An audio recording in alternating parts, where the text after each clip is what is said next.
You're listening in on an animated discussion about Harley Quinn on DC Universe with three experts in their fields. I'm Joshua Unruh, superhero scholar. I'm Sara Century, media critic and writer. And I'm Avishai Weinberger, screenwriter. And today we'll be covering episodes 4 through 6 of Harley Quinn.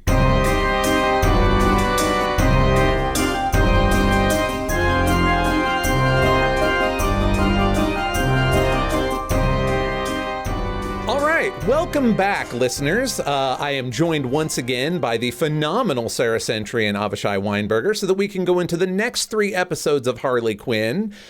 I'm really excited about these because as much as I enjoy the first 3 episodes, they are, especially the first one, but they are kind of like that getting up and running. We're on the trajectory, but this is once the rocket's kind of fully in flight, I feel like. We're there now, you know. Did you guys feel similarly, or where are you at in your appreciation for the series in the next batch of episodes? I thought it was really great. I loved these episodes even more. So this is where the show kind of finds its identity, I think, because this is when we have our crew working as a crew. They've all come together. We have King Shark, part of the team, and these are the people who kind of define the heart of the show going forward, in addition to the core heart, which is, Ivy and Harley. Well, that's a really good point, that we sort of have multiple hearts, like kind of overlapping groups of community for Harley, which is exciting. It's exciting for her. Like, if you can get excited on behalf of a fictional character finally starting to get their life together, I'm doing it. I'm that excited for her. She's got like an actual best friend and maybe more, and, then starts to surround herself with people who are honestly their own brand of messes, right? Like nobody is doing their best outside of this crew, I feel. Well, yeah, we get a sense of who they are, what their problems are, and what kind of holds them together. They also give us a really good contrast with what Harley actually cares about, because this allows her essentially to put people aside for what she really wants. So whenever she's using them to achieve her goal and they're in the line of fire, and she says that the thing that really matters to her is the thing that only kind of matters to her, that sets her up kind of starker. It sets up what she really cares about, and it kind of clarifies it in a way that the prior episodes did not. I think we also start out with a very self-centered Harley. Like, she has created this crew for herself. She's gathered up a crew, and they're doing crimes, and they're being spectacularly successful at it. But I think it's really telling that we don't see the heist on screen. What we see is what a terrible roommate Harley is. That's really the first thing we see in this batch of episodes, is that Harley is apparently very difficult to live with for Poison Ivy. Yeah, she doesn't listen, and the more people she has to not listen to, the clearer that is for us. Right, and even when she's nice about not listening, even when she's like, but you're my favorite person to never accept advice from, it's still kind of emblematic of like that, that bigger issue that I think we've all had that roommate at least once in our lives. I have sadly had that roommate twice in my life. It's the one that you're constantly cleaning up around. 7,000 times. Oh, yes. This is giving me some PTSD. I know. I was like, oh no. I have had Harley Quinn as a roommate, only not as cute. Damn. Yeah. Oh no. It just occurred to me that early in my marriage, I may have been that roommate. Oh, God. Boy, I hope I was as bubbly and attractive and able to make myself worth having around. Goodness. I hope so too. So far, so good. So far, so good. This is her flaw that is not related to her relationship with the Joker. And I think it's great that we're getting to that on this show, because so far it really has been about her inability to pull herself out of that relationship completely and how much she defines herself by that relationship. Finally, we have her flaw that's entirely hers, which is she just doesn't listen to other people and puts herself above other people without realizing it. Yeah, and we can see how that played out, I guess, too, right? With the Joker, there were tons of people being like, no, don't. And she still went for it. I think you can also see that kind of externalization in that her immediate plan is to go get a nemesis, right? Like we talked about in the last episode, we talked about how her creation of a crew is partly validation, but it's not mostly validation. It's mostly that she wants to be living in community. She wants an actual team, like a small family to work with. But I do feel like her going so hard for a big name nemesis is definitely the need for outside validation.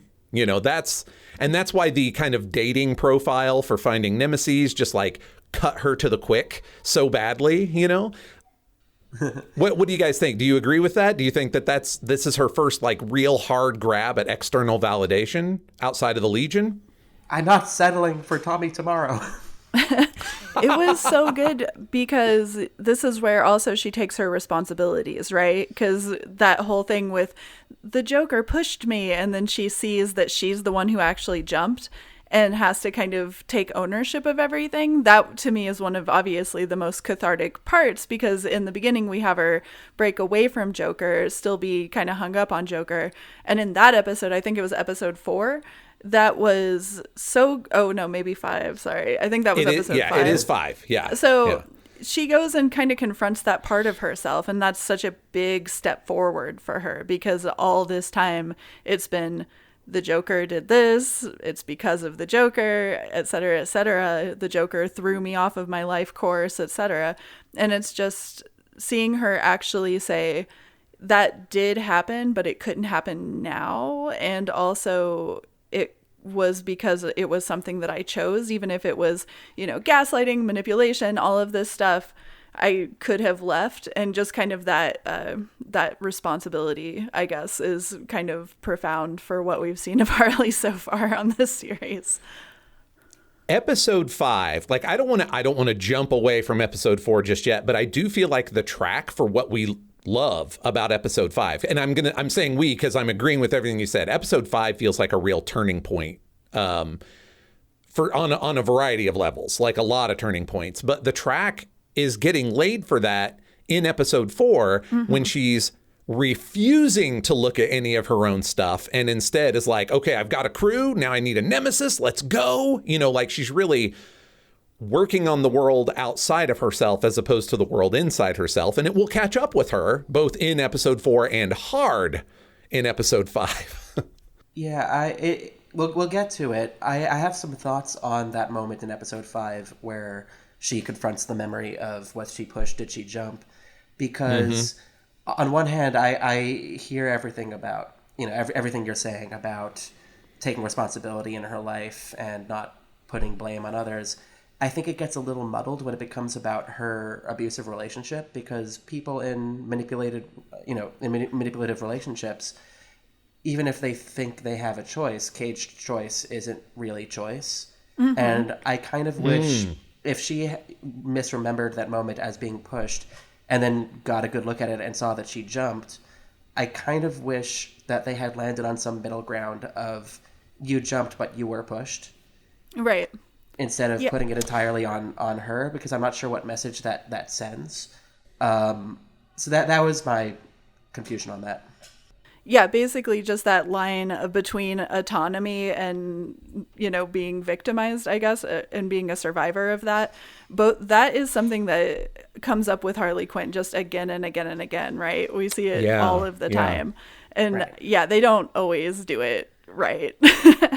I think that this was kind of borderline. Like, I enjoyed her taking responsibility because we've seen such a lack of responsibility, like, through this. But then at the same time, yeah, I mean, totally, 100%. It does send weird messages.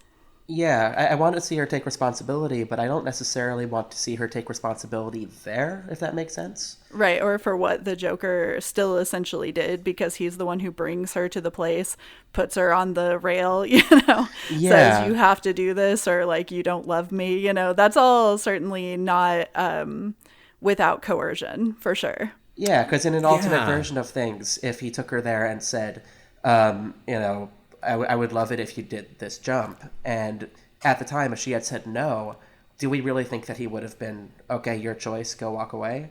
You know, that, like, I feel like there's a way that they could have landed on this message that was a little bit more, you were, you jumped but you were pushed, but you do still have choice now, as opposed to you always had choice back then, and everything that you did in this manipulative relationship is on you. So that was something that I found a little fuzzy. But then once, of course, it becomes about her defining where she is now, no daylight there. That's her taking responsibility now. And I appreciated that. Yeah, total agreement. Yeah, that's a very good point. We mentioned in the last episode that a brilliant structural choice was made for Dr. Psycho that maybe would have been a better character choice if it were Giganta.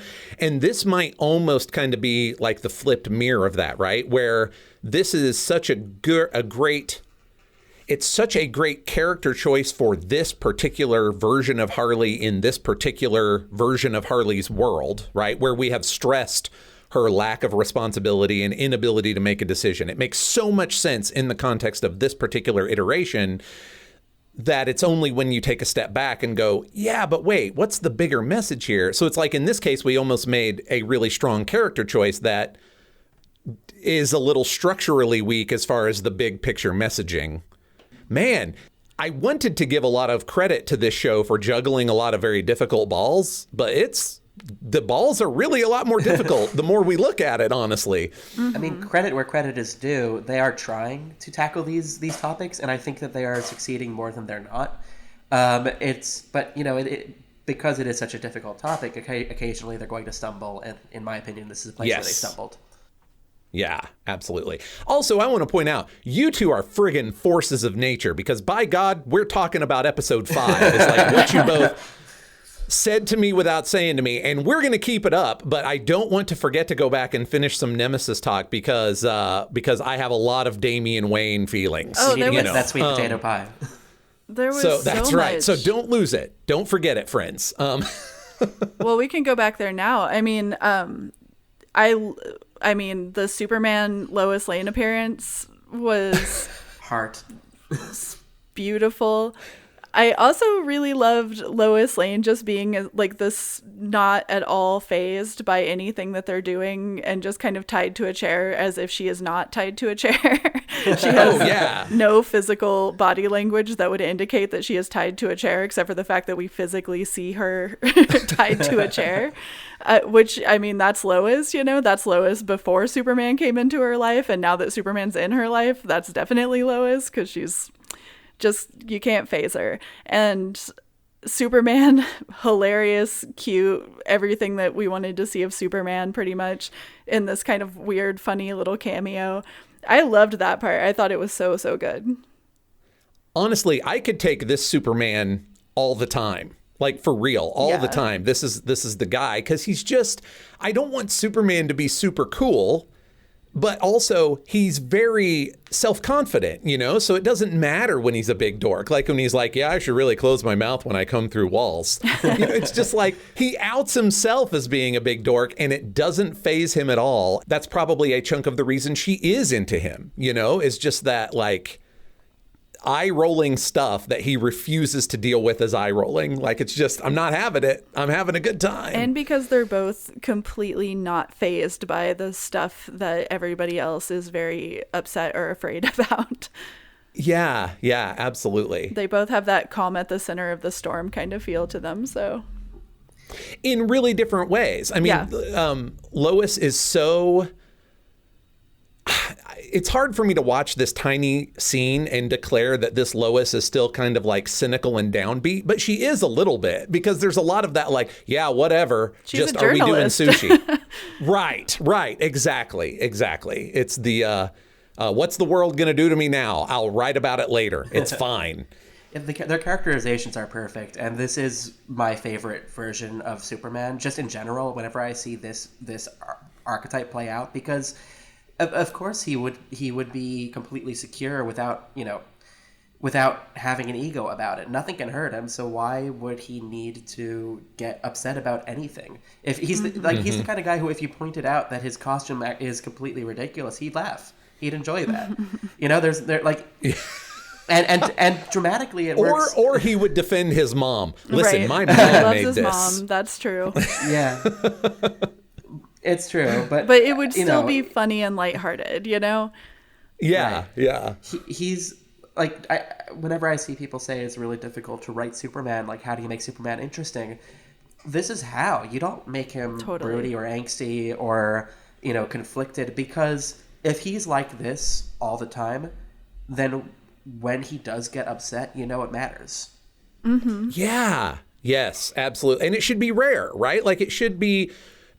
I would like to see. Boy, this is going to become the Superman podcast for a minute, but we do hear a lot. I mean, all three of us in slightly different but overlapping spheres probably have heard so many times it's so hard to write for Superman. Oh, And I'm just like, yeah, if you're bad at it, like it's not. It really isn't as complicated as you want it to make. Because people think that if somebody's it gets interesting when somebody's gone through pain and is brooding and stuff like that. And it's just, I mean, you can't look at Superman and say that this is somebody who doesn't experience pain, because he experiences constant pain through empathy. Like he loves people so much, and he loves living things. And I mean, part of what made him click for me as a character was whenever I was reading All-Star Superman, and that's that part where he sees everything differently. He sees things on this microscopic level. And so whenever he looks around, everything is in harmony. And when he sees something not in harmony, then that really upsets him and he feels like he needs to fix it.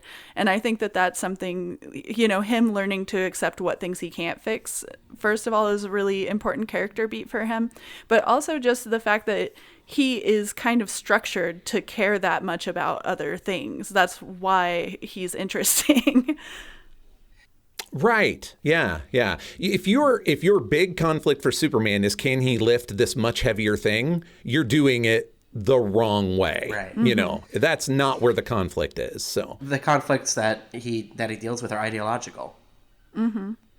Yeah. Or very personal. Like it's I can't save everybody and I've got to figure out how I'm supposed to deal with that when I can literally hear them not being saved. Right. That kind of that's the real. OK, my final Superman thought, not that you guys have to be done, but just my final Superman thought is that's the real core of him, is not that he's all happy go lucky because he is a big Boy Scout goofball who doesn't know how bad things are. He knows exactly how bad things are and is happy-go-lucky anyway. And that is, man, optimism feels like a real punk rock choice right now, Yeah.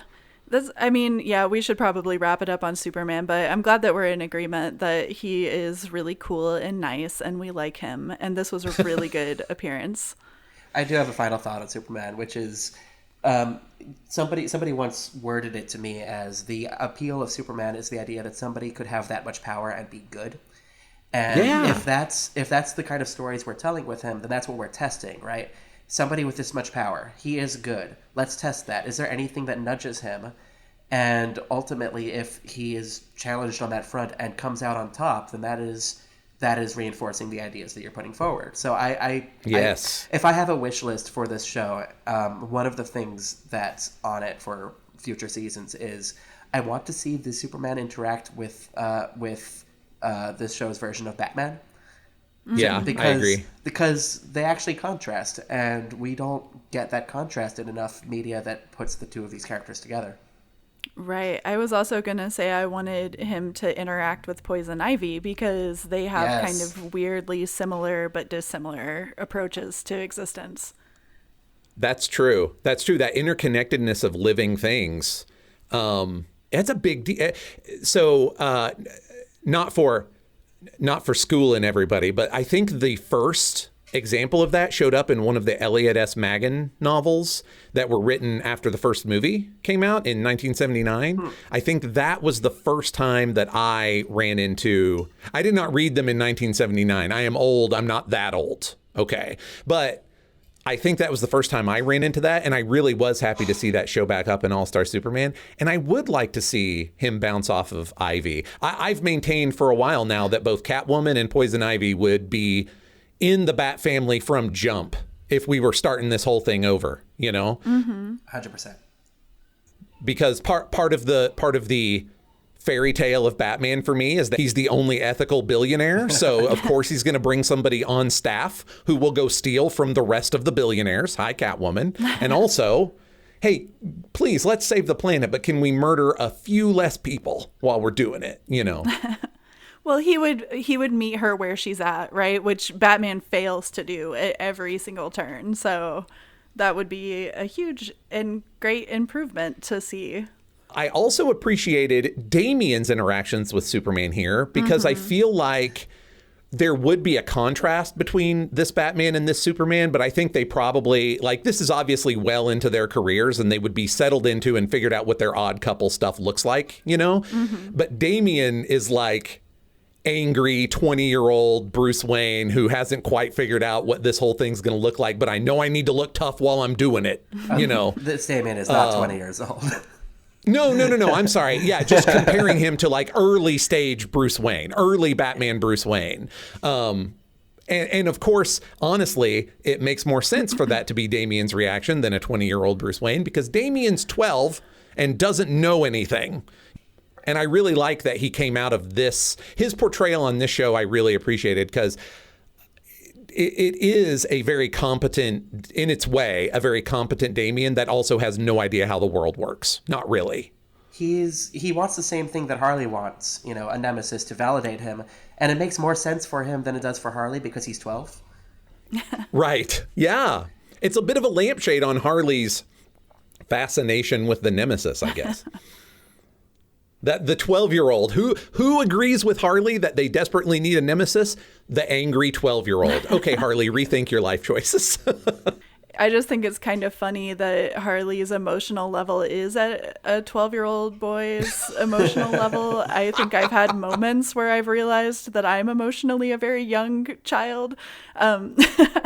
So I really enjoyed watching that play out. And I know that he's a little bit different here than he is in the comics, because in the comics he's a little bit more angry and, you know, has a lot going on, frankly. But it's true. It's true. Here he was kind of just allowed to be divorced from that and to be kind of more fun. He has a nice little dad moment with Batman, you know. So all of those I thought worked really well for the character as far as bringing him into the wider universe, right? Right, Batman gives him the talk. I know. The nemesis talk. Oh my gosh. And then refuses to do the sex talk.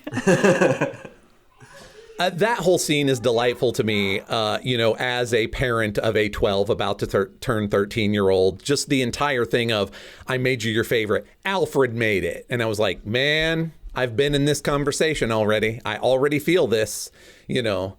That was really good. You didn't make it. Alfred made it. Well, I made him make it.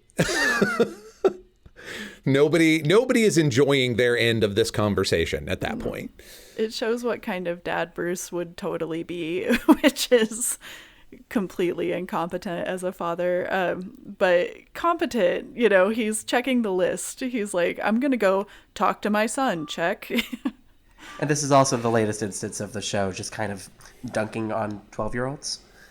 You know, we had Joshua, now we have Robin. True. And it's in the same kind of way, the same kind of, you lied about being more mature than you are. That's true. Just like Harley. Just like Harley. Yeah. Just like Although Harley. Interestingly, Harley's mostly lying to herself about it. Mostly, not entirely, but you know. Whereas Joshua was prepared to take it all the way out, you know, to his circle of friends, and Damian is prepared to go on talk shows. Is Tawny a reference to Talkie Tawny from Shazam, or am I looking too deep into this? I believe that Tawny is a reference to an actual daytime talk show host whose name I don't know, because the only reason I recognized her is because, like, I've seen her on TVs at the gym, but I'm not listening to them. So I don't know, you know, what they are. Sarah, did you know who she was based on? Yeah, it's Wendy, the talk show host. Okay. If this is ignorance that I should fix, I will get right on it. But it was kind of like, okay, I kind of know what they're doing, but not really. Because as I say, it's, you know, it's like how I see all the baking shows too, is like silently at the gym from 50 feet away, you know. Right. Yeah. I don't regularly watch daytime television these days, but I have had my stints on it. We've all been there. I also just like that we're continuing the thread of the world of superheroes and villains just being fodder for the news and talk shows and whatnot. That it's just sort of a part of this world, and nobody seems to worry about the legal parameters of that. It was pretty epic. I loved that whole episode. Episode 4, I think, is totally where the series completely clicked with me because of how funny it is and how good they are at kind of merging those two things. I like it when comics or TV does that kind of meta commentary stuff. So yeah, I don't know. I thought it was really funny. I appreciated all of the outrageous, oh, here's this new person in this situation.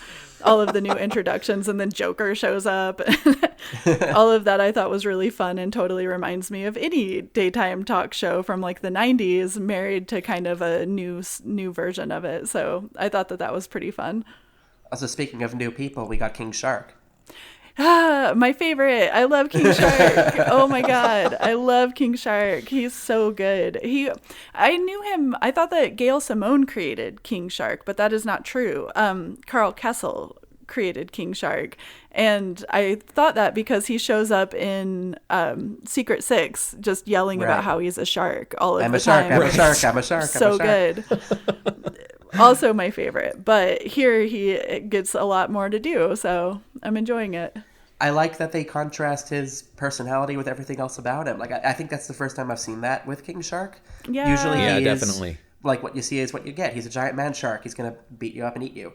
But here he's just such a softie, and he's an IT nerd, and you know he's too fun. He's maybe my favorite side character on this show just because of what they did with him, that he's not just like a reasonably faithful adaptation of a character who already exists. Right. Yeah, I loved him. I thought he was really funny. And the part where he's yelling at the prisoners about, what did I tell you about that word? And then he's just like, haha, they're learning. Like, it's like King Shark is not entirely okay, but we're cool with it. It's fun. Let's do it. His not okayness is under control for the most part. Yeah, until he smells blood in the water. I mean, there is a moment, and this kind of goes into episode 6, I think, but there is this moment where he is asked to do this heist from an IT angle. He's supposed to hack into systems and whatnot, and he's saying, like, I'm so glad that you've just asked me to do something for who I am and not just what I am. And then he bites somebody's head off. Right. Yes. Yes. Okay. I think that scene is probably King Shark like wrapped up in one scene, you know, where he is there to do something so very not King Shark like and is so happy to do it, but he's also kind of going to do it in a King Shark way. And that is wonderful. Oh, yes. He's so funny whenever he's carting them across the water. He's just cracking up and being like, could you imagine? What a perfect opportunity. Who would have thought that we would be in a situation that requires somebody who is roughly like 70% shark? He's so genre savvy but not in that way that kind of undermines the show's already admittedly shaky continuity. Like, I really like this show, but I also don't want to think too hard about how the world works. Batman has shark repellent. Yeah, but listen, we've had shark repellent since 1966, so it's fine. It's fine. It's perfect. But he really rides that line for me where he is both pointing things out that are absurd, but doesn't take it so far that it breaks the show. And I think it's because he does it for us, like when he's commenting on swimming across the mindscape ocean of Harley. But he also does it for other people when he's like, no, I am a normal-sized shark. You know, just, and that everybody else is like, oh yeah, just reminding them the truth, both in front of the curtain and behind the curtain a little bit. He's a really fascinating take. Yeah, I'm down with extremely chill King Shark. It's so good. Yeah. I mean, as much as I love, I'm a shark, I'm a shark, I'm a shark, I'm a shark. Like, I also really enjoyed this. And I think, it might give him a little bit more longevity as a character to be able to kind of speak sometimes. Yeah, right. That's true. The only other time, without going too far down like the comic book rabbit trail, the only other time that I had a lot of interaction with King Shark on the page was in Aquaman's Sword of Atlantis. Oh, yeah. where he's kind of like the very angry Lancelot to that Aquaman's King Arthur. Really, without being too big a folklore nerd about it, he's much more like the Celtic character that Lancelot is based on than he is like Lancelot, but nobody cares. It's not that podcast. I just had to say so before somebody corrected me about how Lancelot really is. Wait, let's But unpack that's this. I need to understand more about Lancelot. We've had the Superman podcast. Now it's a Lancelot podcast. In that one also, he got to be not like this, but a lot more nuanced. Not very nuanced, maybe, but more nuanced and had a lot more dialogue and was like an actual character. And that's the other place that I've really enjoyed him as anything other than, a gag. I'm a shark, I'm a shark, I'm a shark, Right. There was the potential of turning him into Bane, and I'm glad they didn't go there because we already have a Bane. Yeah, we do. I like Bane as he is, especially in Secret Six. Well, and especially in this show, a very different take on Bane, but one that draws from a lot of other Banes, and I like it. I like it a lot. I will blow up this bar mitzvah. I will blow up the... Oh, wait, you saw a little bit. I did see him. I totally forgot about Bane from like the last couple episodes. How could you? I know. I wonder how I could. Oh, because it's because I just watched Batman and Robin. And so the Bane in that just deleted all other Banes from my memory. Why did you do that, Sarah? Oh, man, because it's just him yelling. He's, arr, arr. Yeah, it's mostly roaring. He seems, talk, if I recall, barely sentient. Yep. Yeah. No, that's wow, that's like a computer virus. Like you put that version of Bane in your brain and now you can't think of any other Banes, even the good ones. It's kind of what happened. Yeah, I feel that's like it so canceled sad. him out. And now I'm going to have to read Secret Six again, which as you know is torture for me. Oh, yeah. How will you survive it? You're right about how similar a King Shark take and a Bane take could have been, because they are both kind of commenting on things going on meta-textually sometimes, or at least Bane seems very aware that there's, maybe not as aware as King Shark, but somewhat aware that there's this like bigger picture, I think that's why he was able in the Bar Mitzvah episode to start, yes, actually, I really didn't care for it when you called me a monster. I mean, like he stepped out of the actual situation there for a second. But they wind up not being very, very alike at all. Well, they're both good. They're both really sensitive brutes, and they could have played King Shark as a sensitive brute, and instead they just played him as a sensitive, nice guy who happens to be in that physical shape. And kudos to them, because the last time I saw King Shark on TV was on The Flash, and I'm pretty sure he was just a CGI creature snarling. Yep. I mean, I like that the CW Flash went hard for King Shark several times, but they didn't really do a lot with him. He's just there being scary and awesome. It was a step forward in King Shark representation in media, but we can always go further. There are 2 lines in episode 4 that cracked me up. One of them is the headline, Harley Quinn fights child, sets evil women's movement back decades. That was really good. Written by Lois, right? Written by Lois. And the other was when Harley walks into Ivy's apartment and it's full of flowers, and Harley says, oh my God, Ivy, you're pregnant? This is going to be so bad for your career, but so good for your Instagram. And I just lost it. I just lost it there. All of Ivy's lines. And this... I'm holding off because I feel like every episode that we record is just going to be me updating everybody on the Harley and Ivy situation. Please do. It's all I can think about when I'm watching the show. But I also, again, I still 100% love this version of Poison Ivy. And I really loved, obviously, whenever she breaks into and she's just like, get away from her. That was the most girlfriend thing I've seen in a really long time. So I was just like, oh my God, it's like a love story, but it's also nothing is happening in the love story, kind of. But now, Sarah, here, I'll push back a little bit. It's a love story that the principals in the love story don't yet realize is a love story. We know. Right. But they don't know, That's the worst part, is we just saw that forever. Like, that was totally the whole Batman the Animated Series was them being like, yeah, we just live together. We always are really close to each other. It's fine. there is this moment in this episode where they kind of bait the audience, where they almost kiss, and the whole audience of Tawny's show God. wants them to kiss. Which in that interview with the writer I brought up last week, he said that was intentional and they want to pursue that. But I could imagine also that potentially being frustrating, as like, do we know that this is the beginning of something, or is this kind of the only bone that they're going to throw? Right. Yeah. Definitely. That was definitely on my mind. Yeah. Well, yeah. I mean, it's like a titillating moment too, right? Which is always a big problem whenever you're looking at like lesbian representation or bisexual representation, is people being like, oh, they're going to kiss in front of everybody, you know? And it's just like, oh, this is why I don't kiss girlfriends in front of everybody, you know? Like, there's no PDA really between a lot of lesbian couples, just based on the fact that like, it really does kind of become a circus, you know? It sucks that you don't get to have intimate moments, you know, with like in public at all without people being like, what's up? And you're just like, oh God, gross. So I don't know. I thought that you know, you can go either way with it. I definitely thought that the queer part of the show was whenever she broke in, being like, get away from her. But you know how it is. I mean,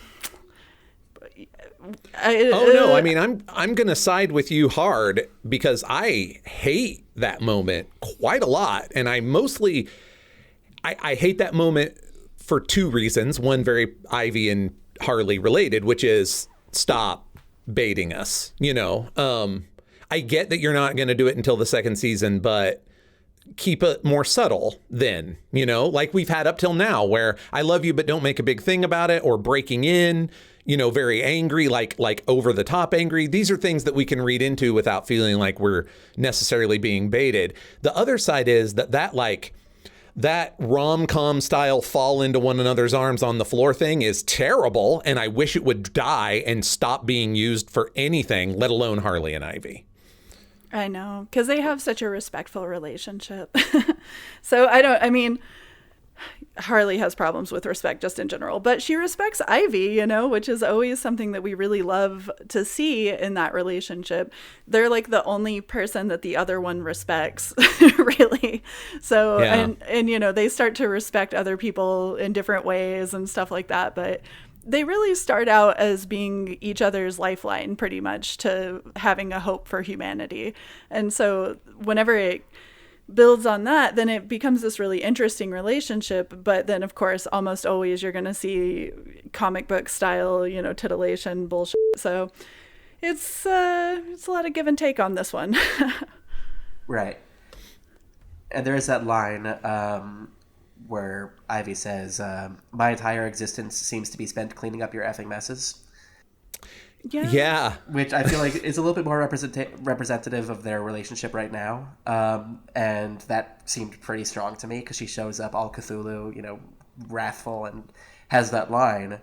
And that's a full-up summary. And I guess they decided, what if we kind of played with the audience a little bit, because we know what they really want, which there's something about saying to the audience, we know what you want, so we're going to give you a kind of an exploity version of that for a moment, which, you know, you see it all the time, and it feels almost condescending.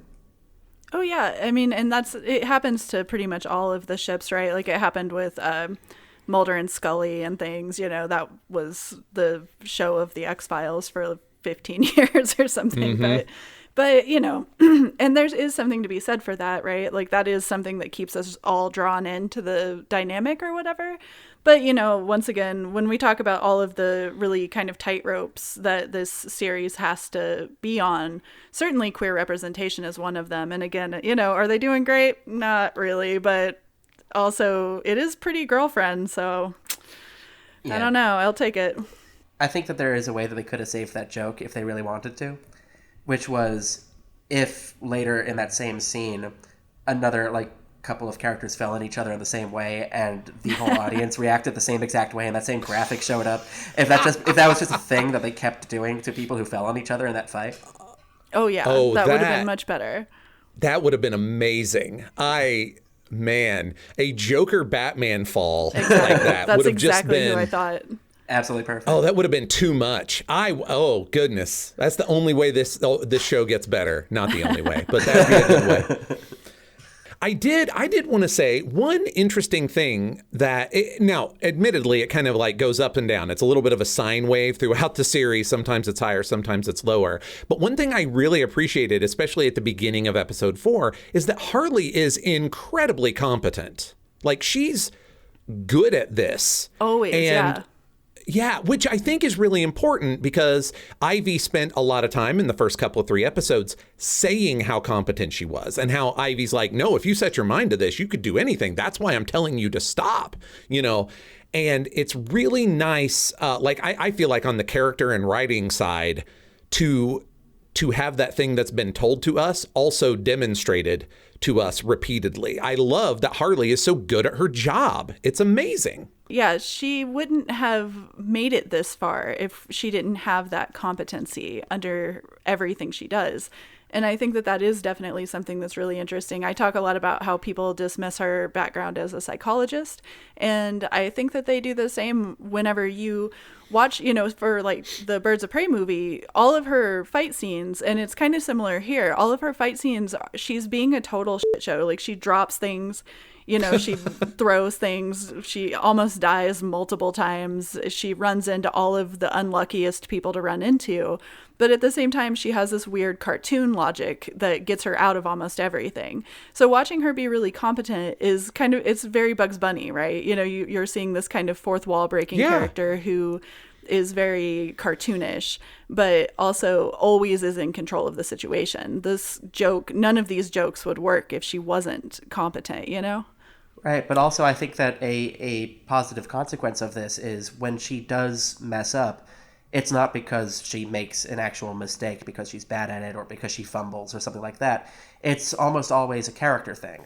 It's she can't stop herself from falling prey to her underlying issues, or she gets distracted by something more shiny, or she's chasing something and that pursuit is leading her astray. Her flaw is holding her back. So like you said, we know that she can pull this off if only she kind of overcame her flaws and grew as a person. It's not she has to learn how to be a better thief. Exactly, yeah.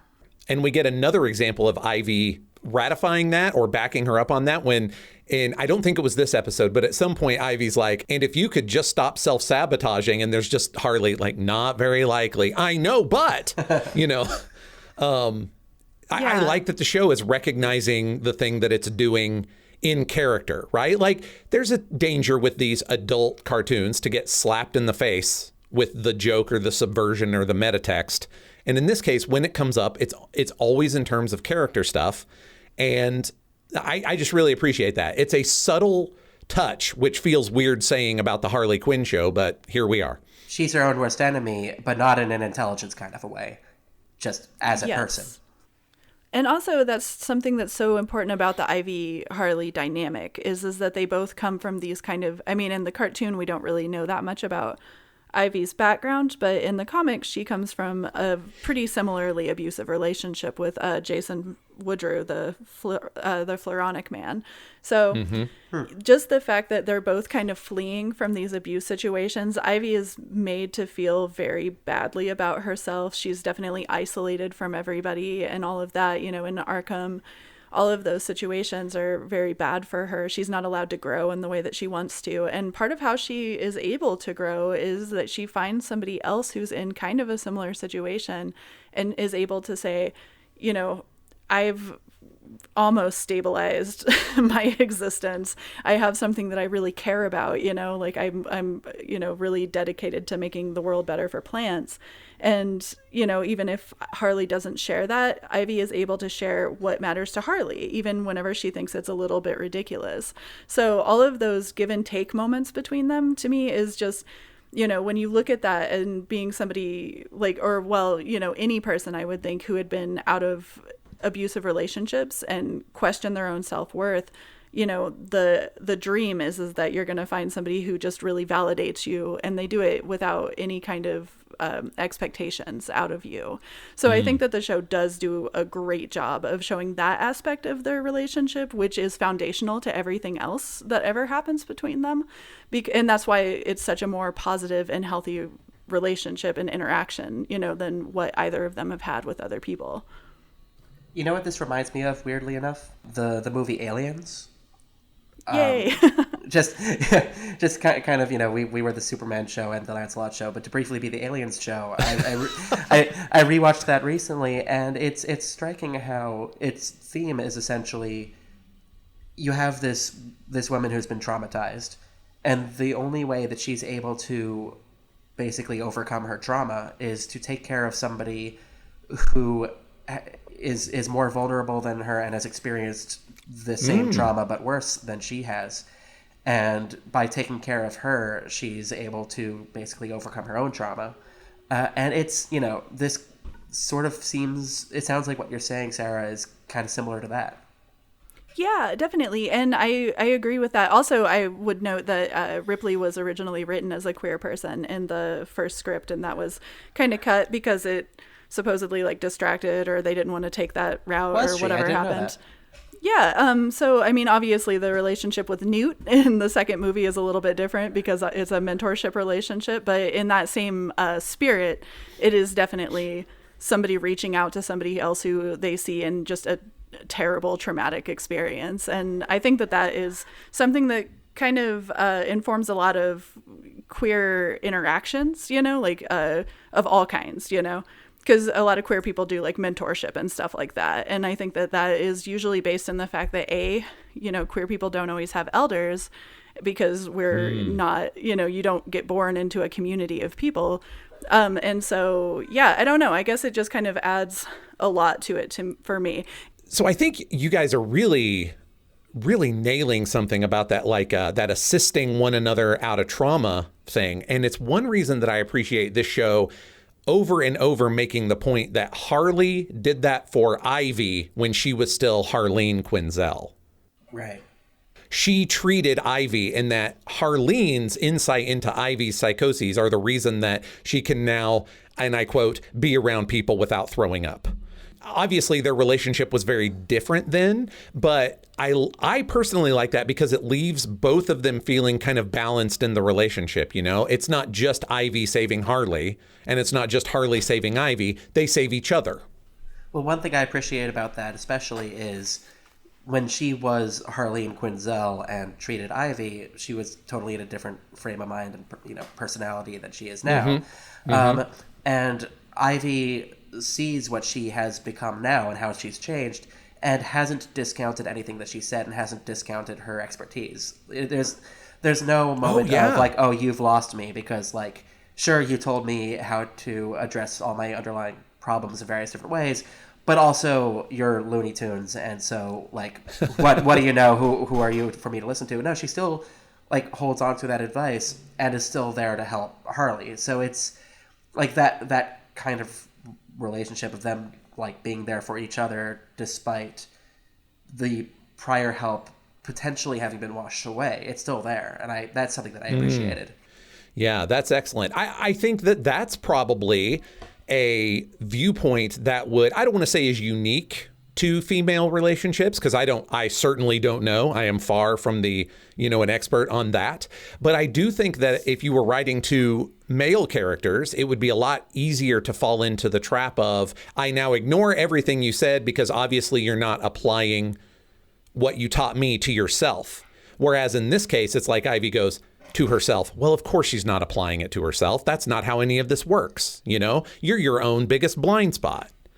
It just feels like a little more emotionally grounded. Jim Gordon and Batman. It also shows that Ivy really felt like that advice helped her, because she's still holding on to it, even though if she wanted to, she could easily say, well, I have no reason to hold on to this anymore. I could easily just throw this all away. I could do whatever I want because the person who gave me this advice, does not seem to be on the level that she was before. No, the advice helped her, and because it helped her, she knows not to do that. She knows to hold on to it and to keep applying it, and to apply it to Harley. again, we've established all the issues of we wish that they would just, be together already. But man, you cannot discount the fact that they're putting in the work, for this iteration to really build that relationship up. So swinging back into episode 5, talking more about Harley's mental landscape, I'm going to cards on the table. I usually find dream sequences like excuses to do stuff that looks very deep, but usually is not, right? And this idea of going into your own mindscape and your own subconscious in order to do some of that dream imagery, but you have a completely lucent group of people interacting with it, I think really rides the line for me. That makes the imagery stuff equally profound, but not quite as, annoyingly ambiguous as I usually find dream sequences. That's a big, giant, sweeping statement for me on dream sequences, but statistically, I think I'm on, I'm dying on a good hill. But how do you two feel about this trip into Harley's mind, like this very deep look behind her curtain? I think we've seen this kind of thing before on different shows. I think Agents of S.H.I.E.L.D. did it recently. Lock and Key did it recently. But it's been a trope of let's explore characters by letting them walk through their own heads. I think it works better in animation just because you can go so full-on bonkers with the visuals. Like this gets kind of Steve Ditko at times. But true. It's what interests me is the question that led them in there, which is how does Harley Quinn define herself? Who is she? What does she want? That isn't necessarily just tied to her abusive relationship with the Joker. And so I like that that's what they're searching. I have some thoughts about what they find in there because some of it I think is really interesting and positive for the show, and some of it kind of irks me personally. So I think it's interesting that what this episode mostly does is show us that even before she fell into acid and became, Harley Quinn, and back even when she was a valedictorian in college, she still had severe emotional issues. And she was a chaos bomb, and she did have homicidal tendencies from childhood. I think that's really interesting, so that they don't have to make that big swing of how did she become this person that she is now from having been a model citizen. I'm glad that she was never a model citizen.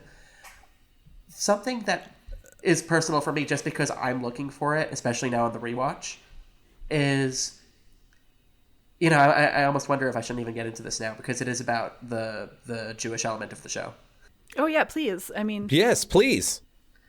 Okay, so it's not something I noticed the first time I watched because I did not know that Harley Quinn was Jewish the first time around until the episode where they get into that.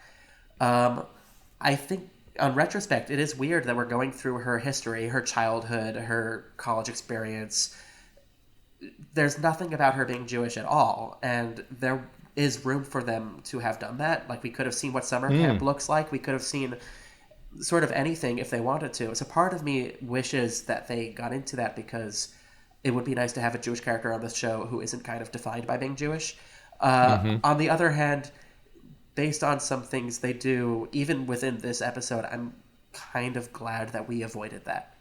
Yeah, I wish that it could be better. I think that something with Harley's Jewish identity always is that we don't see anything of it. It's kind of the same as a lot of Jewish characters in comics and in television, where if it's not fully defining the theme of the episode, then we don't really hear about it. And I think that that's something that's really interesting. It's the same, it's super different, but it also doesn't show anything about her being queer at all, right? Throughout her entire childhood. It's a very straight childhood. She has a fixation on Frankie Muniz and then the Joker, and that's pretty much her romantic history in this, which is very strange. Just even the movie, their animated intro, they have at least one queer relationship thrown in there. Yeah, I think that it's really difficult to look at a character like Harley and divorce her from her queerness or her Jewish heritage, honestly, because it just, it's one of those things where once you know it, it just is part of what you see, I guess, of the character. Just on the fact that, she would be really proud of that, I think. She would be really proud of being queer. She'd be really proud of being Jewish. So I think that those are notable omissions, I guess. Yeah, a trend that I see on TV a lot is if a character is Jewish, it's either something that's kind of all encompassing about them, or it's something that they divorce themselves from. Like it's something that they had in their family or in their childhood or their past, but they themselves don't really like to look at that. And so you always have these characters kind of like showing up in the Christmas special saying, I guess I'll put up a menorah, or something about their Judaism will come up, but they'll kind of distance themselves from that in whatever little line of dialogue they throw their way. And it's kind of the case of this show where the Jewish characters are either stereotypes or they would rather not talk about it. And I wish there were more characters on TV like me, frankly, who like are Jewish, like being Jewish, can talk about being Jewish. It's not everything about them. And it's also not something that they wish didn't exist for them. Yeah, because you can't divorce that from who you are. I mean, it's kind of, I can only view it through, obviously, like the queer lens, which is, obviously, once again, extremely different. But I just think that whenever I think about being queer, that's always something that's so important to me. And it's something that I always want to make sure that people know that about me, because I don't like the idea of having to hide that. And I think that, queer people have to hide that a lot. Jewish people have had to hide being Jewish and things like that in the past. And so I think that has something to do with like the pride that you feel around it. But that's kind of my point, I guess, with it is that Harley is exactly the kind of character who would be making references to being queer and being Jewish a lot, because she makes jokes about everything else in her life. So it's like they can't play around with it, right? And that kind of notes that people are, writing it from a different place, I guess, because there's no humor around it and there's no like looseness around it. It always has to be a very planned situation where they're like, yes, this is our setup for this, where, that's not how it is for people who are that. And I think part of what stings is, like you said, it's your identity. You can't necessarily get rid of it. But I do know a lot of people try to get rid of it and try to bury it. And I feel like for a character on a TV show to be Jewish and not have it be about that character being Jewish and have that character be important to the show, typically speaking, that character is going to have buried their Judaism. And it's a shame for me that the protagonist of this show seems to have buried it and want nothing to do with it. And so it's, that's a mild thing, because that's a sin by omission here. They just don't talk about it. And the first time I watched it, it didn't jump out to me because I didn't even know. Second time around, it felt like there was a massive hole in her history that we're walking through. And they keep talking about summer camp. Right. I mean, if we're going to be stereotypical, that use that. Jews go to summer camp. That's a thing.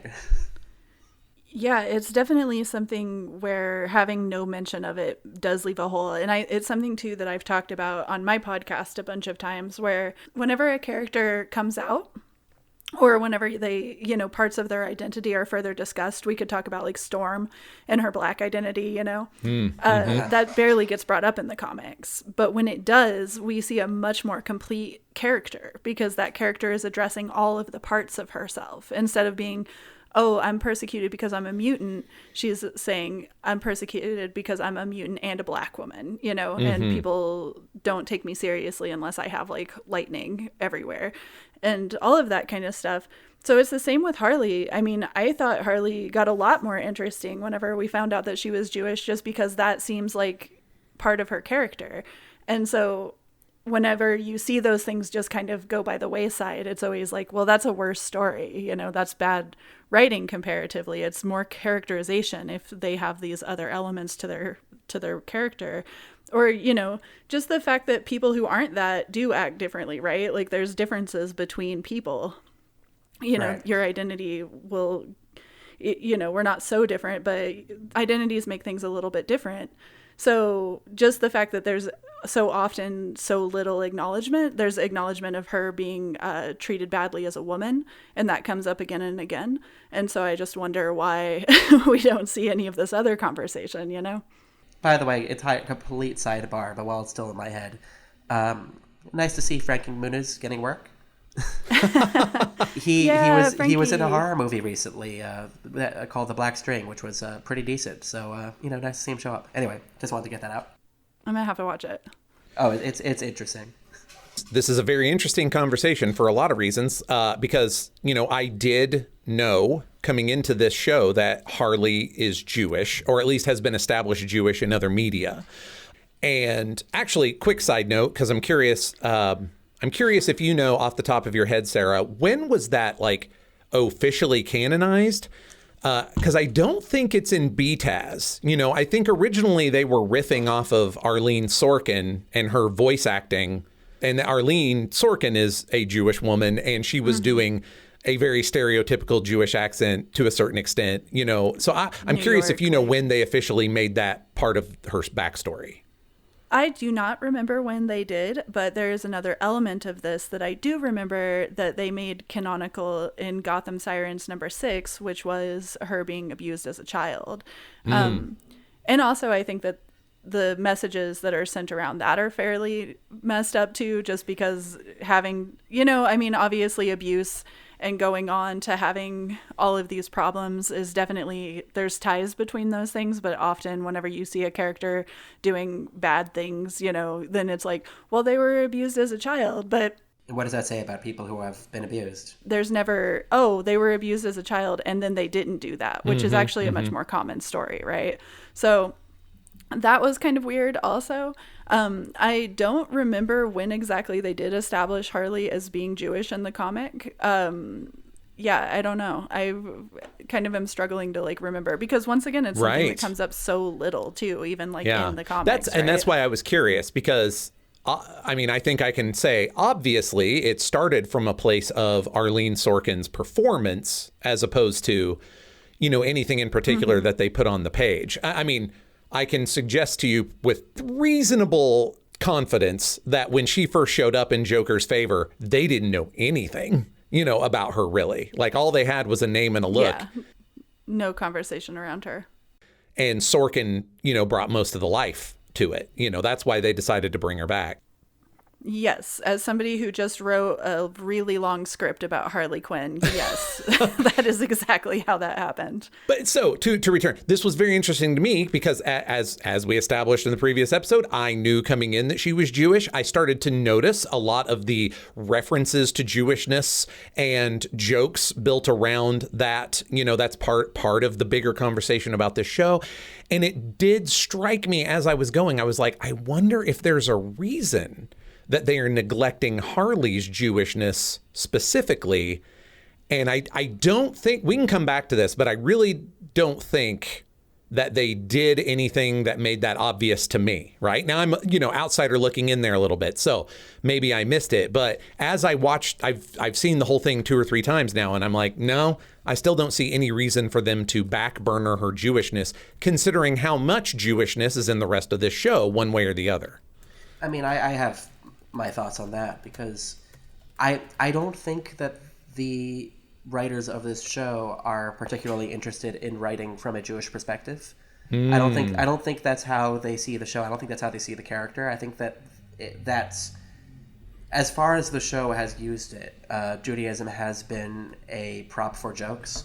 Yes. And not necessarily an identity to comment on or to speak from. And from a personal perspective, I get that. Not everybody who writes a show who is part of a specific group wants to speak about that group from the perspective of that group. I get that.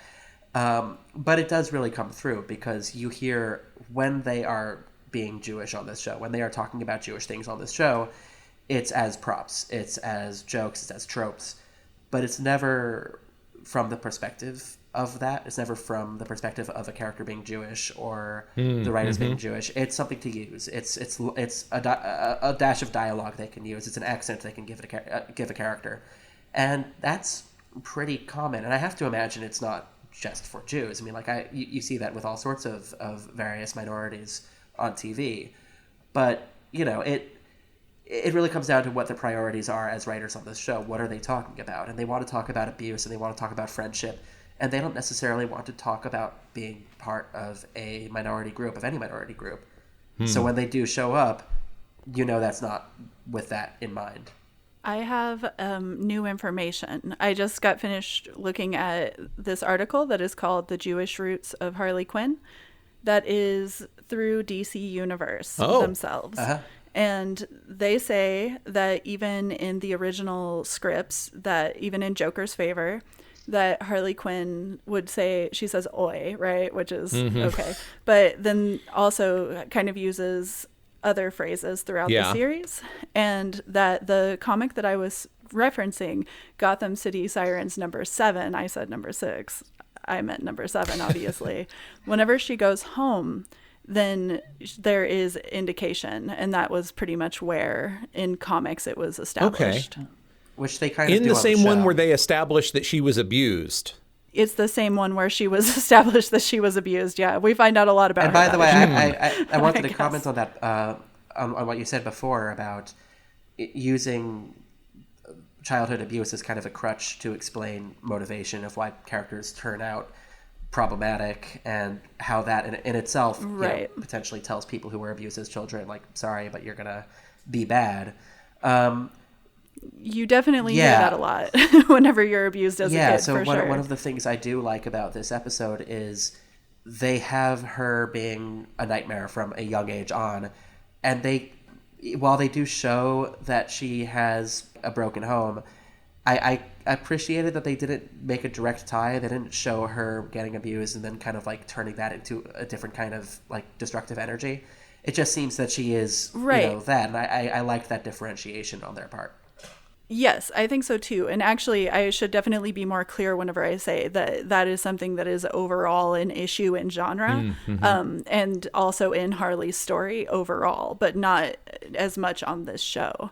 And that also whenever you do find out that about her, she goes into psychology because she wants to have a more stable home life. Yeah. She's kind of trying really hard to kind of stabilize herself. And so, it shows that there is a good effect as well, that she does things that motivate her. It's just something, as I say, once again, we talk about every single really dicey kind of tightrope that you have to watch in this show. And it's just one where I was kind of like, yeah, that is better than I've usually seen it, but it is definitely a trope that, it doesn't really explain anything, because I think that they do it with the Joker all the time, where they're like, but he was treated badly before, so that's why he's the Joker. And it's like, it's also up there with, oh no, he has a mental illness and has stopped taking his pills. He's going to go shoot up some people now. Right. Like, that's a trope that is damaging to people who have mental illness and take pills. And, the messaging to them should not be, you are a monster that we are keeping in a cage right now. Right. It's only a matter of time, right? Is like kind of the message that sends. I would say that it makes a lot of sense. You see characters like Ivy and you see characters like Harley, and those are both characters that the way that they approach the world, you can see the effects of abuse in some ways, just because you see that, Harley is kind of kept in a suspended childhood, and then you have Ivy, who is so self-isolated and doesn't have the ability really to reach out to people. So I think that the way that it is approached here is really interesting, and I like that about it. I also just think that, as I say, we got to be careful when we're doing stuff like that, because it doesn't mean anything, like being, treated really badly as a kid doesn't mean you're going to grow up to, become a murder clown or anything like that. I mean, this show, as far as the things that this show does well, I think the way they treat psychological concepts like that, and dealing with trauma and abuse and whatnot, I think it comes at that pretty nicely for the most part. It seems to have understand the nuance and to actually want to explore the concept instead of just throwing it out there as kind of an excuse for motivation, I guess. Right, because they don't ever give Joker that excuse, right? That's something that we see so many medias doing.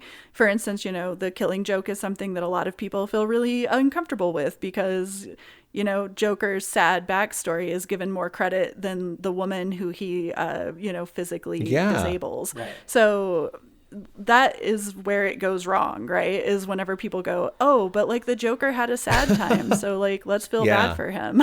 And it's like, well, he didn't go through what Barbara Gordon went through, so it feels kind of always difficult. But this show doesn't glorify Joker, and I think that that's where it succeeds the very most. There was a comic I read. It was a one-shot, I think, probably. I'm trying to remember what it was called. It was a black and white Batman anthology comic, and Alex Ross drew it. But it was about a couple of psychologists discussing amongst themselves, and they started to realize that everybody who says that the Joker is insane or has been motivated to become what he's become because of some trauma in his past or anything like that, that they've all been gaslit, and that the Joker is not only sane, he's super sane, and that he's entirely in control. And they have right. documents about him that show this, but they can't use them as evidence to get him locked up in a real prison as opposed to Arkham, because the person who wrote them up was Harley Quinn, and nobody believes her anymore. And I thought that was really interesting, because that was the first time I read a comic book about the Joker where the answer on the page was, no, he's actually just a really bad person who does all of this on purpose, has no imbalance, has no trauma that's driving him.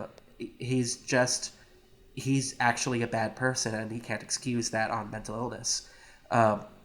And I prefer that, because why should we feel sympathy for this character who was invented just to be a mass murderer with an evil face? Like we can empathize with him, we can understand why he's doing what he's doing, but we shouldn't have to sympathize with him. Because nothing he does can be excused. That's also the thing, right? Is you see what Poison Ivy does, and you go, she does really bad things sometimes, but she's killing billionaires that are really hurting the planet. There's kind of at least a moral ambiguity. Maybe don't go kill anybody, I guess. But also, we can understand why she does it. And she does have that, abuse background, all of those things. But when you do things like the Joker does, it doesn't matter what you went through anymore. It doesn't matter now. We can have sympathy and like dissect and interview and have these discussions, but once you do something like shoot Batgirl in the spinal cord or something, then you aren't a good person anymore. You kind of gave that up. And so it doesn't matter if somebody was mean to you as a kid. A lot of serial killers have people who are mean to them as kids, but then they do the most horrific things that you can possibly imagine. So, we have to draw those lines. There's a big difference between somebody who believes that they're doing the right thing and somebody who is very intentionally, hurting people. So I like how on this show, they don't play him as sort of the typical unhinged, he's not in control of what he's doing, that we see a lot with this character in other media. And here he's entirely in control, and he's entirely lucid, and he knows what he is, and he does what he wants. And he's good at manipulating others because he can actually think these things through. I appreciate that from this show. Yeah, I would agree. I mean, that's the big success, I think, of the show, other than the I think it also explains some more of that delineation between Joker and Dr. Psycho, right? Because we have a moment in this episode at the beginning when everybody's like, well, we're definitely not letting you wander around her brain unsupervised, Psycho. So once again, we're recognizing that he's not a good dude, especially when it comes to women. But at the same time, he's treated differently than the Joker, right? Like, again, I don't know have a better way to say it, but he's sort of in the family. He's working on it. He is not, maybe he's, your racist granddad that's at least trying. I don't know what the right metaphor is, but it does feel like they treat Joker differently than Dr. Psycho. And part of that is that the Joker is really making all of his decisions very deliberately, whereas Psycho seems like almost casually misogynist. This should not sound like I'm defending one over the other. Right. Okay. No, I hear what you're saying. Psycho is compulsive, and he knows that it's bad for him, and it has been bad for his career as a supervillain, but he he can't stop himself. And it's interesting how the show you're right, the show does treat him differently. And even though, in the next episode, Ivy likes to tell him that, he's a misogynist troll who should live in a well, and she likes to throw him around and make sure that he gets, like, if anybody gets hurt in that episode, it's going to be him. Like, she'll throw him through windows. And, like, but that's almost their way of letting him off the hook, like, listen, like, you're part of the team. We'll toss you around a bit, and we'll call you names, and you're good. That's all that needs to happen. Which is interesting because that line that you said about, like, oh, we don't trust you to walk around her brain for 2 minutes, that's a very casual line. That's terrifying. That's actually, like, that made me think back about, episode 3, you mind control me to love you. Like, it's such a casual line in the episode, and it's thrown out there, but the implications of both are a lot. And I kind of wish that the show delved into that more, but you're right, because it is compulsive on his part, and because he is still trying to help, they basically let him off the hook with a slap on the wrist every so often.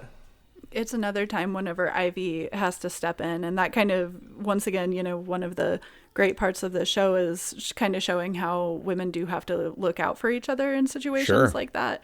So watching Ivy step in and be like, that's not happening. Nobody else would have stopped him, like Ivy was the one who had to.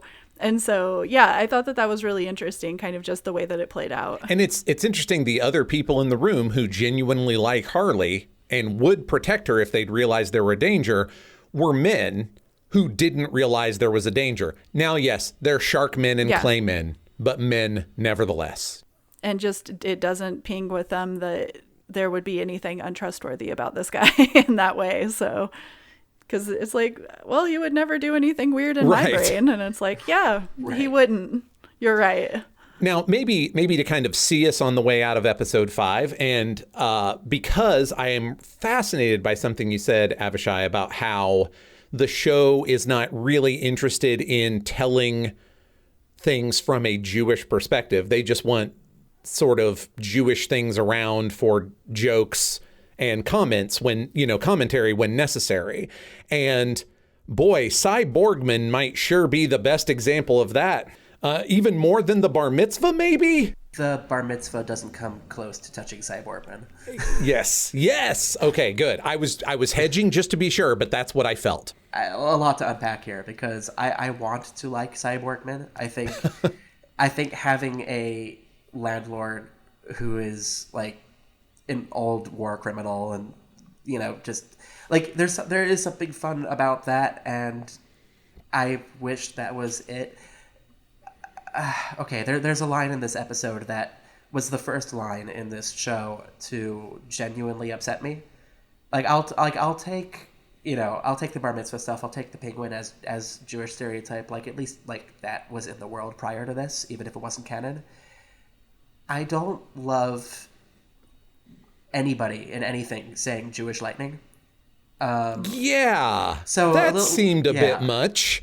So a little personal thing. When I was young, like really young, like toddler young, the building across the street from where I used to live burned down, and it led to us relocating for a while, and it was a whole big thing that I've mostly been told about in retrospect because I was tiny. But the person who burned down that building, who they caught, was somebody who had snuck in to steal copper wiring out of the walls. Mm-hmm. So that was an open shut case. My parents still remember people on the street saying, oh, they say it was Jewish lightning, which for the uninitiated is a stereotype of Jewish landlords or homeowners or business owners burning down their building, business, etc., to make it look like an accident and get the insurance payout. And that's something that Jews can joke about with each other.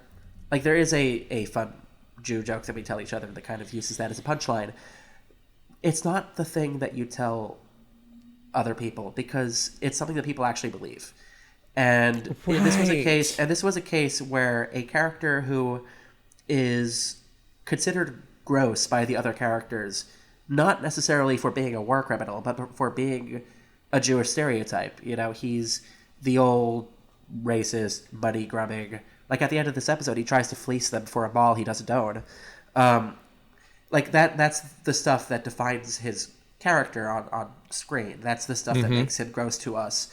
And then to have a joke where the evil thing he is going to do in this episode is blamed not on him for being a bad person, but on Jews. Like, I'm going to do this thing that Jews do. That made me feel like the target of the joke, and it made me wildly uncomfortable. And I know that the actor is Jewish, and I know that some of the writers are as well. I don't think that makes it okay, because I think there's a forum for this kind of a thing, and there's an audience for this kind of a thing, and this is not it. So his character, generally speaking, makes me feel uncomfortable. And, I talked to my sister about this. I think she is more uncomfortable about him than I am. That one line was the first thing that made me say, okay, I think this show has a problem when it comes to Jewish jokes. I feel like Sai is very much the character that made me step back and say, okay, wait, are these jokes that involve people's Jewishness, or are they jokes about Jews? He is literally the thing that made me go, oh no, I think it's the latter, and I don't like that. That's not what I was hoping for from this show.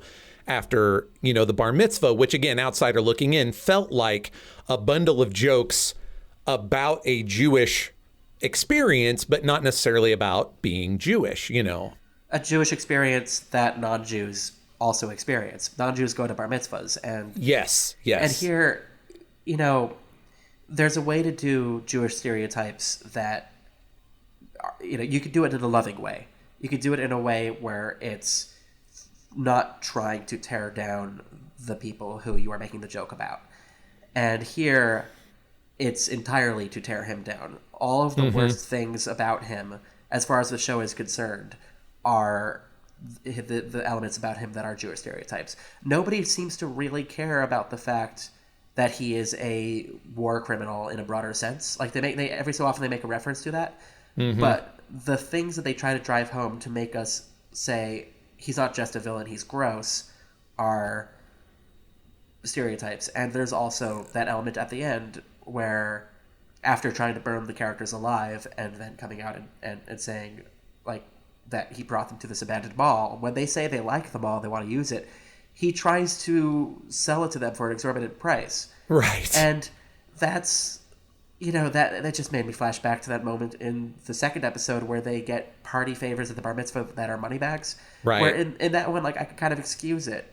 With this joke now, it makes me look back at that with a little bit more suspicion of, like, how much did they know when they did that? Right. And it really just comes down to how much do we trust the writers on this show, and this makes me trust them less. I remember, even just while I was watching that episode, thinking about a few different things and thinking about how, I've just listened to an episode of this podcast called You Must Remember This that was talking about Mama Cass. And I think a lot of people think back on Mama Cass, like everybody making fat jokes about Mama Cass in this way that is like, oh, but she was like, wink, nudge in on the joke or whatever.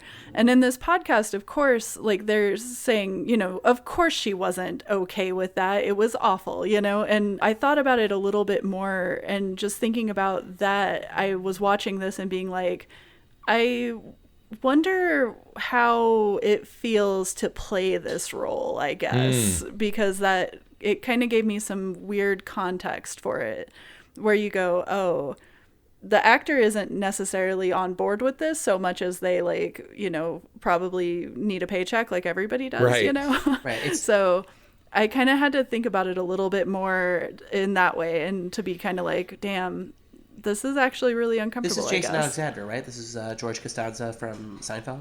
Yes.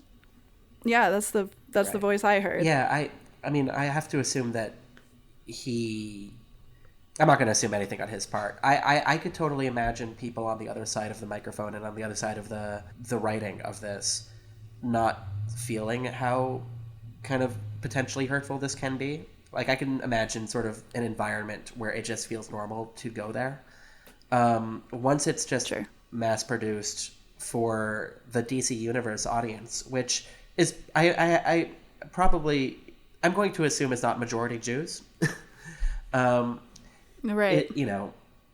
I'll just leave it at that. That's basically my feeling on it.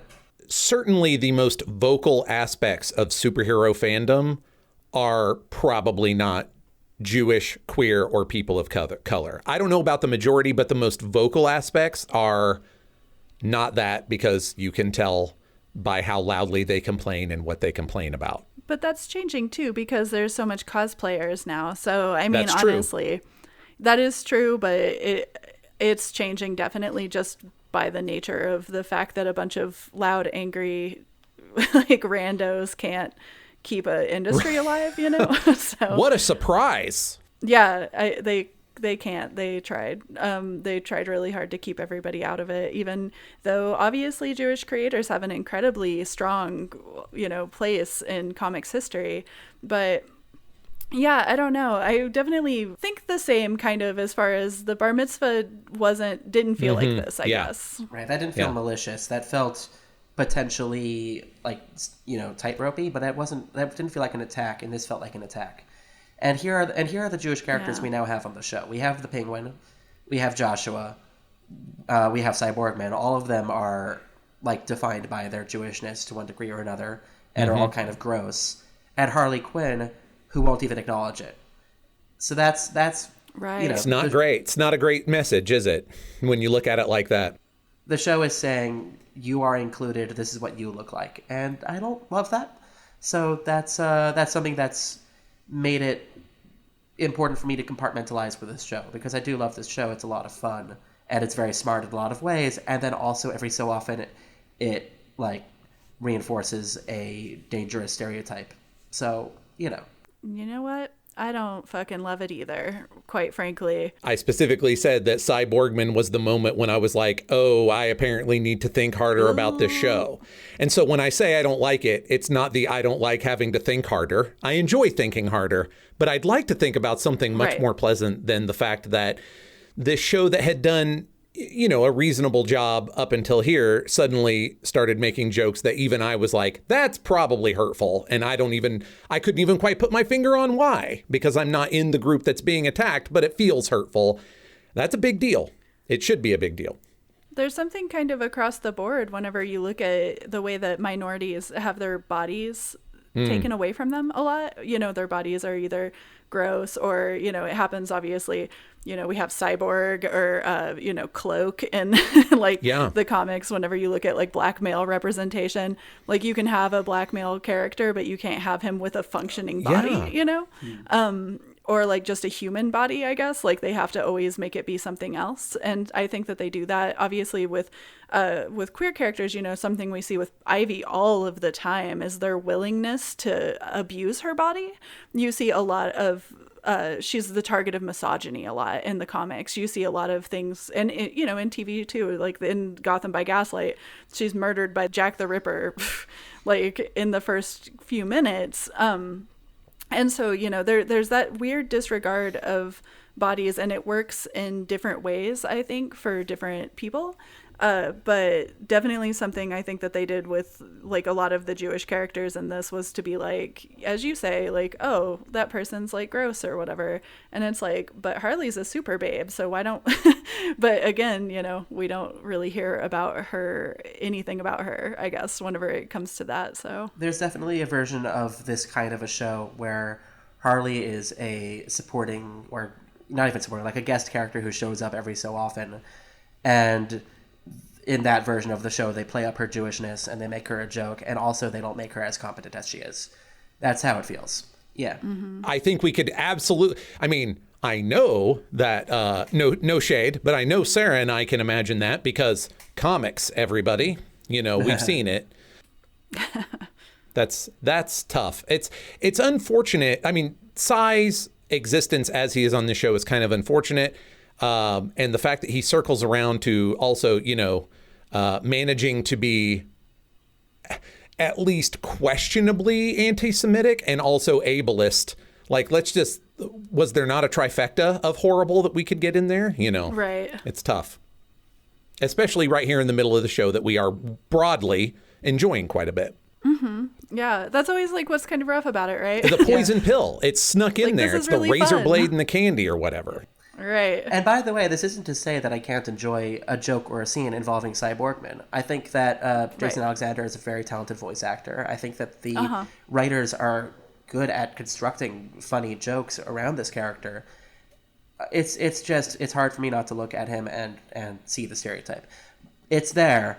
It's just, as so long as it's there, the best thing that I can do to keep enjoying this show is to take what I can get when there is something fun that happens. Right. So, like, there were some interactions with him, and I think she was played by Rhea Perlman, Golda, who, by the way, I mean, like, come on, but there were some interactions with them that I thought was funny just because of the timing of their banter, but I don't love that that's the space we occupy. Yeah. Oh, there's one thing in episode 5, very tiny, that I just want to point out. Clayface imitates one of the child Harleys, and for one brief moment gets the voice right. And I think he deserves a round of applause for that. Yes. Hooray for Clayface. There's Brava. one moment where that child speaks with the child Harley voice and not the Clayface putting the wrong emphasis on the syllables. He's come a long way and we'll never get there again.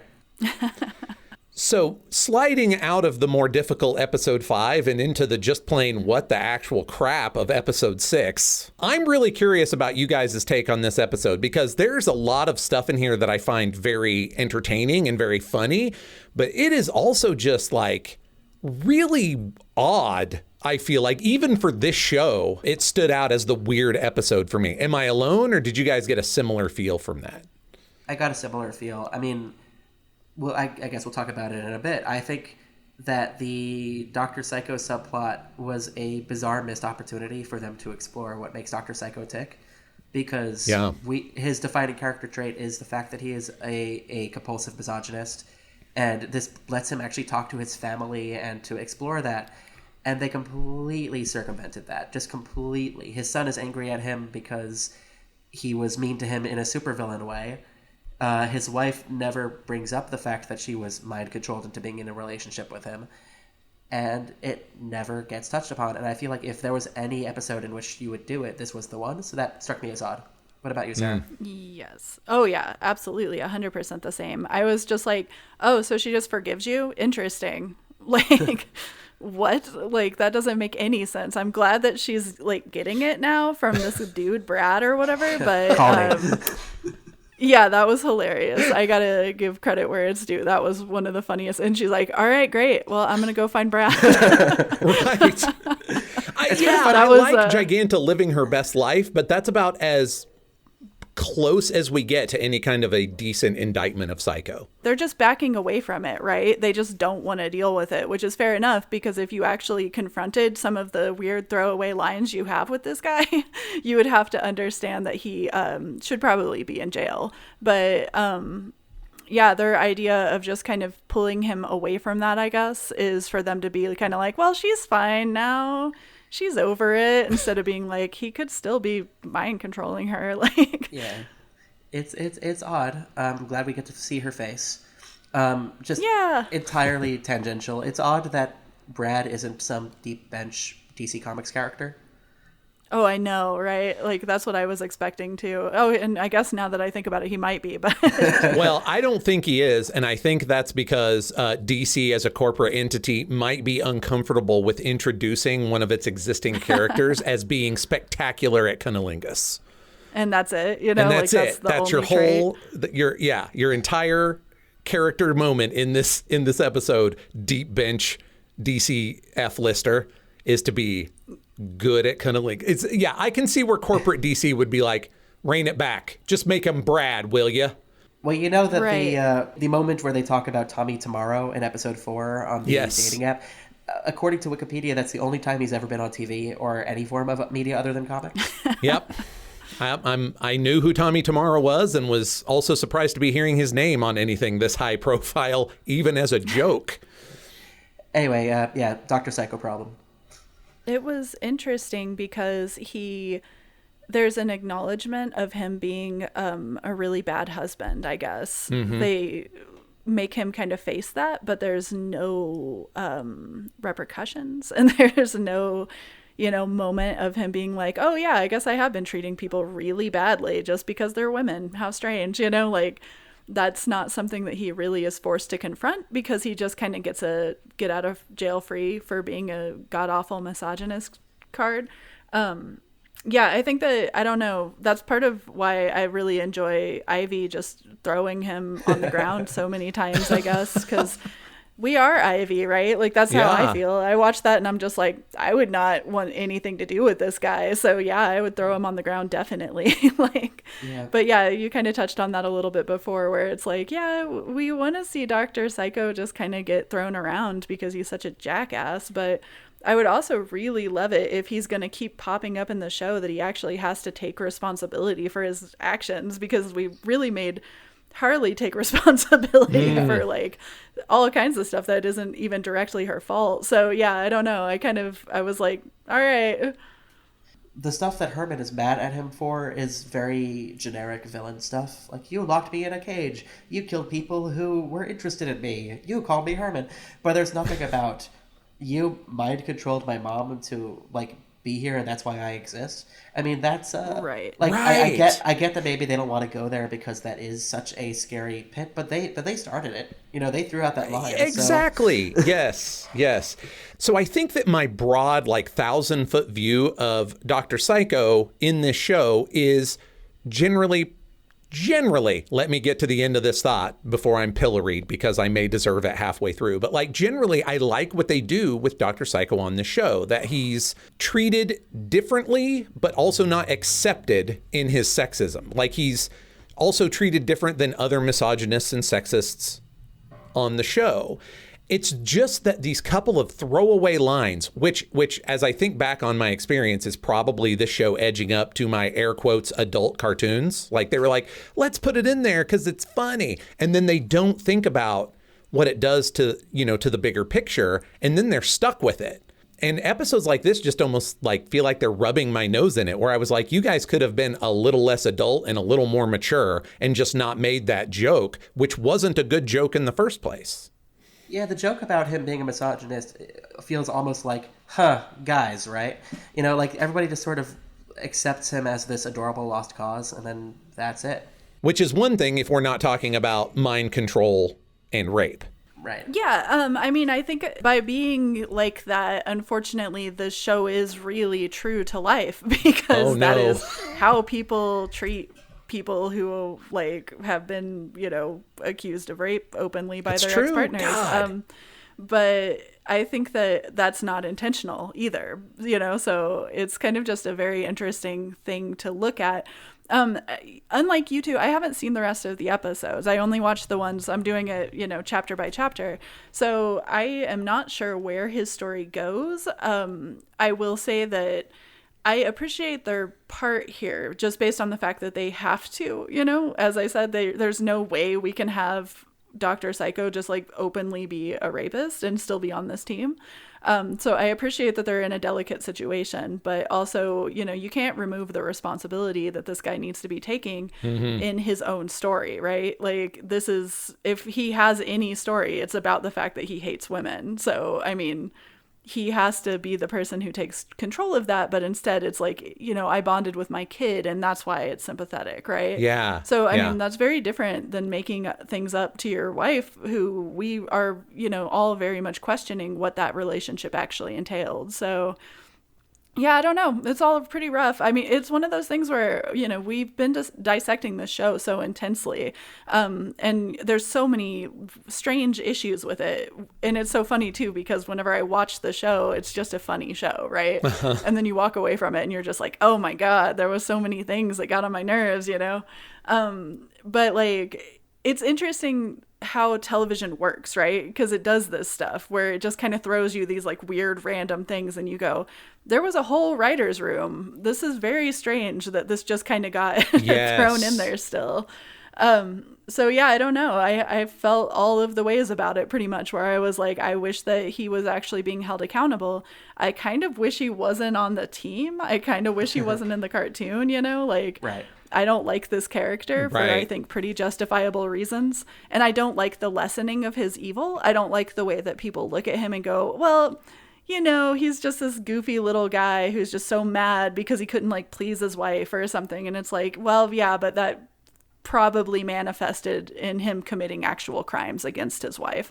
So that's serious. And it's kind of insidious to make that be a joke, Yeah, just normalizing it.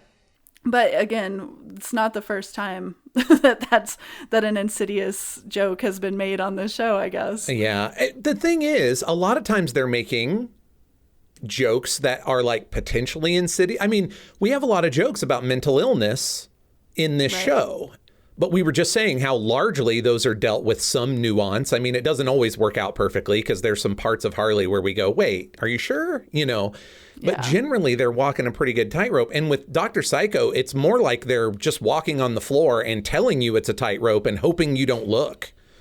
Yeah, the stuff that they deem important on this show, they really have their eye on. And you can tell what they actually care about and what they don't. The stuff they care about, they're putting a lot of effort into making sure it's full of nuance and it's thought through.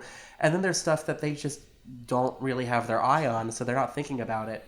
And you can tell that it's not something that they particularly care about. And this is one of them, where they raised the concept. He exists, but he's a side character, so we don't really have to think about him. And he's a joke, so we don't really have to think about him. And besides, Ivy's going to throw him around, so we don't have to think about him.